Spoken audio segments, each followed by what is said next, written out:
A lot of what we've covered so far reflects the years when the extractive systems are running hardest, when systems like work and parenting and caregiving are all demanding everything at once. What follows is often an era of your life that lasts as long, and it starts earlier than you'd think, sometimes brought on by a major event, and sometimes it's more gradual, like when your kid starts to assert their independence or your social circle shifts. The vitality gap has been true in your life. And whether you've been strategic or chosen to endure the extraction you've faced, here you are. And the things I've said about the power of extractive systems no doubt bring forth many memories, stories, and situations from your experience. And when stress was running high, the vitality gap can feel different. There's urgency coming from the force of those parallel extraction galaxies all laying claim on you. But the vitality gap pertains to this stage too. I talked in episode 2 about how the systems in your life aren't 100% extractive. They give you things that matter. So when the extraction slows down, you start to see those missing benefits. You lose the defined role. You lose the feeling of being needed. It's not always what you wanted when it was nonstop, but it does fulfill a basic human desire. You had purpose, and those are powerful forces. On a different level, you didn't have to think much about what you were doing with your life. That conveyor belt kept you moving. The calendar was filled, and you had a feeling of being useful, even if it's because you are the one who knows how to drive.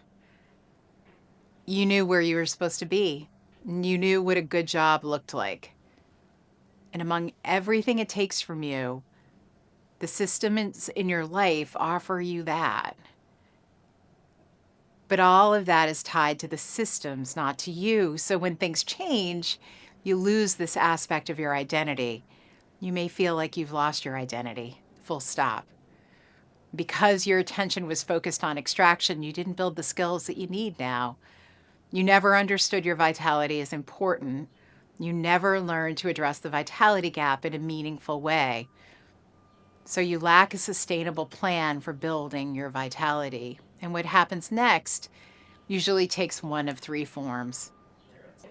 You may see yourself in one of them, and you may see yourself in all 3 at different moments. The first scenario is when you're the woman with misguided proactivity. This may sound like, I like to stay busy. Your calendar started to empty, and you filled the space as a reflex. Without hesitating, you found new systems to serve. This might be taking a board seat or an intense volunteer commitment. Your proactivity reintroduced extraction in a different form. You might not even recognize yourself in this episode because you don't feel like you're in transition. You just think you've moved on. You're feeling productive and your calendar is full again. But here's another way of looking at it. The extractive systems released you and you rebuilt them. Your ambition, competence, and discipline found new demands and locked on. They're calling the shots, not your vitality. So when you use that slider, the spectrum from expansion to extraction, you want to think that what's happening is expansion. But when you're objective, that's not actually coming through. I'm starting here because you're the hardest to reach in this conversation. And that's because from the outside and from the inside of your own experience, everything looks like it's working. The pace and usefulness is familiar. What's missing is the same thing that was missing before. You're not being clear about the expansion to extraction spectrum, and that leaves you vulnerable to the vitality gap. You just replaced one set of systems with another. Your vitality isn't part of the equation. It wasn't true before, and it isn't true now.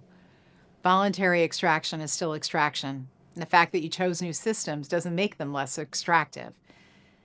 And when you get to the expansion point, you're able to see the old pattern operating with different labels. When you can see whether you're just responding to empty space or directing what you actually need now. Since you never fully accounted for the extraction you experienced in earlier life stages, tuning into whether it's expansion or extraction is critical for you. The second phenomenon is when you're feeling left behind in the space where extractive systems used to be, and you don't know what to do with it. While dealing with extractive systems, you got really good at knowing what everyone else needed. At work and at home, you were on it. The vitality gap was wide open, but your ambition, confidence, and discipline kept you going. You felt needed, but you never chose to consider what you needed when no one was asking anything of you. Your answer was to endure and just wait it out. Just assumed that the demand, the extraction, was the problem, and with more time, you'd be good. The vitality gap you were experiencing would just close on its own. So here you are with time on your side, and it turns out time alone doesn't tell you what to do. And this is where those three pillars, ambition, competence, and discipline, get exposed, and their limitations become clear. You've known how to use them to handle extraction, but with that nearly gone, those special powers don't give you what you need now. And instead of closing as a reaction to the slowdown of extraction, the vitality gap actually gets wider because you're not sure who you are in this new reality. But you're a woman of action, so you try things. Some work and some don't. And without a framework for why, the misses feel like they say something about you. And this is where the advice you've heard, have more fun, try new things, find your passion, falls flat. You're up for it, but because you don't yet understand what expansion means for you, you don't have a way to evaluate your options. You need a framework, not encouragement. And there's likely something else happening too. The extractive systems trained you to justify your time, effort, and attention against serving an external need. You've built the habit of discounting your needs. Now you don't know how to even look at them. You find yourself waiting for a reason, a purpose, or a role that needs filling. You're waiting to be asked before you act. Don't wait for an invitation. When you get to the expansion point, you're able to see that you've spent a long time being pulled by the needs of extractive systems. You can see how you've let them define you. Now it's time to write your own definition. Now we're at the third scenario, when what you've always done doesn't work anymore. You're beyond the pull of extractive systems. You know that expansion is where you want to be, and you've experienced it. You've known to do things that you enjoy. You've had your long-standing book club. You've enjoyed researching new travel destinations and planning interesting trips. You connect with a close friend weekly for tennis. In other words, you feel like you're experiencing expansion in your life. But now things have changed. You are recognizing that what worked for you before doesn't now. You're sick of the World War II novels that your fellow book club members are picking. You've been in it for so long that membership has changed over a few times, and you're not feeling it with a new group. Your tennis friend moved away and you miss her. Instead of thinking about travel, you're ready for new experiences closer to home. This is a particularly isolating form of the vitality gap because you can't point to what's wrong. Everything looks the same on the surface. You're still active, but something isn't right. You just lack the language to talk about it all. But the vitality gap is opening because you know what expansion is, and you can feel it drifting away. And what extraction is running high, you need to stay close to your vitality to protect your ability to do what matters most to you. So when extraction slows down, you are less vigilant, but that extraction to expansion spectrum still applies. What's different is that the activities in your life flipped from expansion to extraction. Extraction is contextual. You still get to claim it.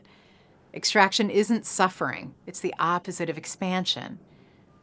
Endpoints also bring expansion to a close. The tennis partner moving away opens the vitality gap for you. You're wise enough to know that different chapters of your life bring change. Everything that brought expansion at 37 is not going to work the same for you at 47, and this cycle will continue, and that's just what growth does. When it's happening, it can feel like something is wrong with you. Getting into your car after that World War II book club wondering whether you're just being difficult or strong-headed. This is why objectivity is your best approach. The extraction to expansion spectrum yields a factual answer, not self-recrimination. The slider is on one side or the other. Using the extraction to expansion spectrum keeps you mindful that expansion is the goal. This might not give you what you need, and now it's time to find something that does. Staying objective is important because it helps you make the shift you need to make now, because your goal is to move that slider up towards expansion. You just outgrew what worked before. And there are plenty of options waiting for you. And when you understand your vitality through the lens of your vitality reserves, you can make deliberate choices and get back to expansion. You've been at the expansion point for a long time now. You're not willing to leave it. Your move is to recognize that expansion is not static. You grow and it moves. Your choices need to reflect that. There's something that these three profiles have in common. It's something you're not always prepared for. When the social fabric of your life changes. Social connection is one of the benefits the systems in your life provide without you having to ask for it. When job status shifts, a new role, a layoff, retirement, the people who were part of that daily structure are going to fall away. The shared context that held the relationships and the constant proximity are gone. When your kids leave or become more independent, the house changes. The coming and going stops. The communities that you were part of that were built around their activities, the auditorium seats, the bleachers, the carpool, those don't continue either. You were connected through your role, and when that role shifts, so does the connection. And you know it's a big deal when a friend moves away, but these less direct connections are important too. And what you may not have expected is how significant that loss is and how little language exists for it. Nobody prepares you for that specific loneliness of a life that's changing in ways that are supposed to feel like progress. And now you need to decide to build social connection. And that means choosing a new shared context that aligns with expansion for you. That makes truly understanding your vitality reserves all the more important. When you were in the thick of it, paying attention to your vitality reserves required something different than it does now.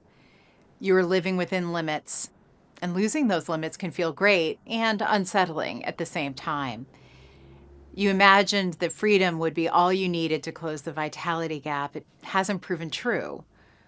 The vitality gap operates the same way for every woman. Extraction comes, and unless you have a strategy to slide up into expansion, the vitality gap opens. There's no way around this. It applies to every era of your life.